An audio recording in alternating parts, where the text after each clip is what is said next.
Parang maraming sinampay. Okay lang. O, sarap ang buhay habang ako nakaupo dito. Nagluluto ang asawa ko. Ayan. Ito muna. Mainit. Si Mr. Elon Musk.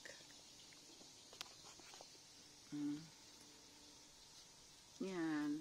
Bye. Kinikwento ko lang na ako.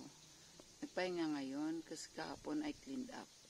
Dun sa kabilang bahay. Grabe ang pagod guys. Naglinis. Nakaharang. Naglinis tapos ngayon nakaupo lang ako. Relax lang muna ako. Ang sarap ng buhay Okay. Wala na akong maikwento muna ngayon. Antok pa ako. Let me read na lang ha. Bye.